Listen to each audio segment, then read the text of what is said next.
نے آنکھوں سے دیکھا نہیں ہے مگر ہم نے آنکھوں سے دیکھا نہیں ہے مگر ان کی تصویر سینے میں موجود ہے جس نے لا کر کلام الہی ونصلي على رسوله الكريم أما بعد أعوذ بالله من الشيطان الرجيم بسم الله الرحمن الرحيم يا أيها الذين آمنوا قوا أنفسكم وأهليكم نارا وقودها الناس والحجارة صدق الله العظيم وقال النبي صلى الله تعالى عليه وسلم ألا كلكم راع وكلكم مسؤول عن رعيته او کما قال علیہ الصلاۃ والسلام وعلی آلہ وصحبہ اجمعین۔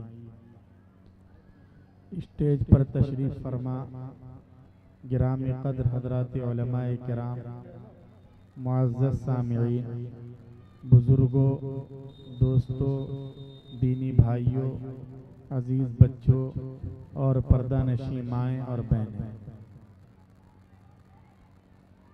آپ حضرات یہاں دین کی نسبت پر اور قرآن مقدس کی نسبت پر اس پروگرام میں شریک ہیں،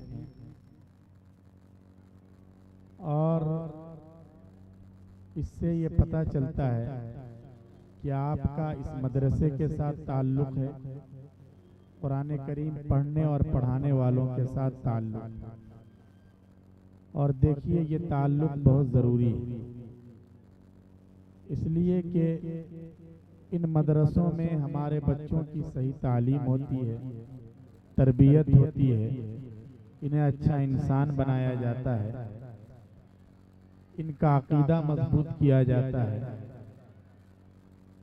اور سب سے بڑی بات جو ہے وہ یہ کہ ایمان کی حفاظت کی فکر کی جاتی ہے۔ اس وقت کا ہمارا جو سب سے اہم مسئلہ ہے وہ مسئلہ ایمان کی حفاظت کا ہی ہے۔ ایمان سے بڑھ کر کوئی دولت نہیں ہے۔ اگر ایمان ہی باقی نہ رہے اور آدمی مرتد ہو جائے، کافر ہو جائے، تو ظاہر ہے کہ اس کی یہ زندگی بیکار ہے۔ اس لیے اپنے ایمان کی بھی حفاظت کی فکر کرنی ہے اور نسلوں کے ایمان کی بھی حفاظت کی فکر کرنی ہے۔ ایمان اتنی بڑی دولت ہے کہ اس کے بغیر آخرت میں نجات ہوگی ہی نہیں، مغفرت ہوگی ہی نہیں۔ ایک آدمی ہے دنیا میں بہت اچھے کام کرتا ہے، لوگوں کے کام آتا ہے، ذات برادری سے اوپر اٹھ کر سب کی سیوا کرتا ہے، غریبوں کے آنسو پوچھتا ہے، فری میں علاج کے لیے اس نے ہاسپٹل بنا رکھے ہیں، سب کچھ کرتا ہے، بہت اچھا آدمی۔ وہ آدمی اگر آپ کے پاس کبھی آ جائے تو آپ اس کا احترام کریں گے، اس کو کھلائیں گے، پلائیں گے، لیکن اس کی ایک کمی یہ ہے کہ اس کے پاس ایمان کی روشنی نہیں ہے، ایمان کا چراغ اس کے سینے میں نہیں جل رہا ہے، تو کیا ہوگا؟ جیسے ہی اس کی آنکھ بند ہوگی، جب وہ دوسری دنیا میں جائے گا تو وہاں ناکامی اور محرومی کے سوا اور جہنم کی دہکتی ہوئی آگ کے سوا اسے کچھ نہیں ملے گا۔ لیکن اگر ایک عام سا آدمی ہے، معمولی آدمی ہے، گاؤں سماج میں بھی اس کی کوئی بہت زیادہ عزت نہیں ہے، موٹا جھوٹا پہنتا ہے، دو وقت کی روٹی کے لیے بھی اسے بہت سنگھرش کرنا پڑتا ہے، البتہ اس کے سینے میں ایمان کا چراغ جل رہا ہے، تو جب بھی وہ اس دنیا سے جائے گا تو کتنا ہی برا انسان ہوگا، کبھی نہ کبھی ضرور جنت کے دروازے اس کا استقبال کریں گے۔ تو اس لیے یاد رکھیے ایمان اصل بنیاد ہے، ایمان کے بغیر کوئی چیز نہیں ہے۔ تو اس وقت سب سے بڑا اہم مسئلہ یہ ہے کہ ہمیں اپنے ایمان کو بھی بچانا ہے، اپنی نسلوں کے ایمان کو بچانا ہے۔ ایمان پر حملہ ہو رہا ہے اور حدیث پاک میں بھی ہے کہ ایسا زمانہ آئے گا کہ آدمی صبح کو مومن ہوگا اور شام کو کافر ہو جائے گا، شام کو اچھا خاصا ایمان والا ہے، صبح ہوتے ہوتے اپنا دھرم پریورتن کر لے گا۔ یہ زمانہ آنے والا ہے۔ لوگ ابھی بھی تھوڑے تھوڑے فائدے کے لیے اپنے دھرم کو بدل دیتے ہیں، اپنے مذہب کو تبدیل کر دیتے ہیں۔ جوان بچے اور جوان بچیاں یہ شہر کے باہر جاتی ہیں، وہاں کبھی ان کے ایسے تعلقات ہوتے ہیں، صحیح تعلیم نہیں ہوتی، تربیت نہیں ہوتی، تو وہ کسی دوسرے کے ساتھ پھیرا لگانے پر تیار ہو جاتی ہے اور اپنے ایمان کو ضائع اور برباد کر دیتی ہے۔ ظاہر ہے کہ اگر ہماری نسلوں کے پاس ایمان ہی نہیں رہے گا تو پھر وہ نسلیں کس کام کی ہیں؟ ایسے ماں باپ کی گردن ناپی جائے گی، ان کے سے پوچھا جائے گا کہ کیوں تمہارے بچے بگڑ گئے، کیوں انہوں نے غلط راستے پر چلنا اختیار کیا۔ اس لیے ہر ماں باپ کو، ہر گارجین کو اس کی فکر کرنے کی ضرورت ہے کہ ہماری نسلوں کا ایمان باقی رہے، ان کے اخلاق درست رہیں، ان کا کردار صحیح رہے۔ اور ماشاءاللہ آپ حضرات کا مدرسے سے تعلق ہے، مدرسے میں اسی ایمان کی حفاظت کی فکر کی جاتی ہے، انہیں توحید سکھلائی جاتی ہے، آخرت کے بارے میں بتلایا جاتا ہے، رسالت کا عقیدہ ٹھیک کیا جاتا ہے، انہیں اچھا انسان بنایا جاتا ہے، ان میں مانوتا اور انسانیت کی بھاونائیں پیدا کی جاتی ہیں۔ تو اس لیے مدرسوں سے آپ کا تعلق ہونا بہت ضروری ہے، ورنہ جس گاؤں میں مدرسہ نہیں ہے، جہاں قرآن کریم پڑھنے اور پڑھانے والے نہیں ہیں، جہاں تعلیم اور تربیت کا کوئی نظام نہیں ہے، آپ اس سماج میں اور اس گاؤں میں جا کر دیکھیں صورتحال کتنی خراب ہے۔ وہاں کم عمر کے بچے، یعنی 8 سال کے 10 سال کے بچے، وہ بھی ہمارے ہاتھوں سے پھسل جاتے ہیں، کنٹرول میں نہیں رہتے۔ وہ اس عمر کے بچے بھی 10 سال کے 12 سال کے بچے، جہاں تعلیم کا سسٹم نہیں، مکتب کا نظام نہیں، مدرسہ نہیں ہے، وہاں 10 سال کے 12 سال کے بچے کیا کرتے ہیں؟ گٹکا کھاتے ہیں، تمباکو کھاتے ہیں، سگریٹ پیتے ہیں۔ حد تو یہ ہے کہ کم عمری میں ہی نشہ کرنا شروع کر دیتے ہیں، حالانکہ نشہ کرنا یہ تو بہت بڑا پاپ ہے نا۔ الخمر جماع الاثم، شراب گناہوں کی جڑ ہے، جڑ۔ شراب ایسے ہی ناپاک اور حرام ہے جیسے پیشاب، اگر کپڑے پر پیشاب لگ جائے اس کپڑے کے ساتھ آپ نماز نہیں پڑھ سکتے، ایسے ہی اگر شراب لگ جائے اس کے ساتھ بھی آپ نماز نہیں پڑھ سکتے۔ لیکن سماج میں آگ لگی ہوئی ہے، اور جہاں تعلیم اور تربیت کا نظام نہیں ہے وہاں ہمارے نوجوان تباہ ہو رہے ہیں، برباد ہو رہے ہیں۔ جب آدمی شراب پیتا ہے تو اس کے سینے سے ایمان کو چھین لیا جاتا ہے، اس طرح کی حرکتیں ہو رہی ہیں۔ اس لیے تعلیم بہت ضروری ہے، ان مدرسوں کا ہونا بہت ضروری ہے، تاکہ آپ کے بچوں میں دینداری آئے، بچوں میں تقوی آئے، بچوں میں اللہ کا خوف آئے، بچوں میں خشیت آئے، ہماری بچیوں میں حیا اور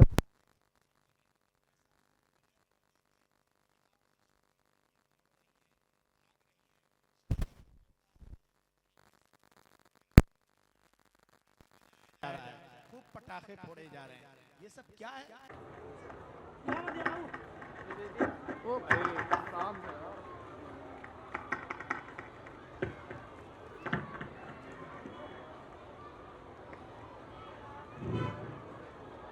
ایسا نہ ہو کہ نکاح کے دن اور سنت کے دن ہم سب بالکل آزاد ہو جائیں، بالکل اس کا خیال نہیں رکھا جاتا۔ ارے ہمارے یہاں جو شادیاں ہوتی ہیں، شادیاں کیسے ہوتی ہیں؟ قرآن اور حدیث کے مطابق ہوتی ہیں۔ ہمارے یہاں شادیاں برادری کی پرمپراؤں کے مطابق ہوتی ہیں، گاؤں اور سماج میں جو ریت چلی آ رہی ہے اس کے مطابق ہوا کرتی ہے۔ شادی کے دن ایسا لگتا ہے جیسے بالکل آزاد ہو جاتے ہیں۔ یہ سب کیا حماقت ہے؟ ابھی بھی بہت سے نوجوان بدقسمت ہمارے سماج میں ایسے ہیں کہ ان کی شادی ہو رہی ہے، شادی جو عبادت ہے، لیکن ساتھ میں پٹاخے بھی پھوڑے جا رہے ہیں، ڈی جے بھی بجائے جا رہے ہیں، ناچ گانا بھی ہو رہا ہے۔ نوجوانوں یہ سب کیا ہو رہا ہے؟ ڈوب مرنا چاہیے شرم کی وجہ سے۔ شادی خوشی کا دن ہے، اور خوشی کے دن اللہ کے غضب کو دعوت دیتے ہو۔ شادی کے دن ایسا لگتا ہے جیسے بالکل آزاد ہو جاتے ہیں۔ دعوت کے نام پر، کھانے کے نام پر کتنا کھانا برباد ہوتا ہے، پیسوں کو کتنا برباد کیا جاتا ہے۔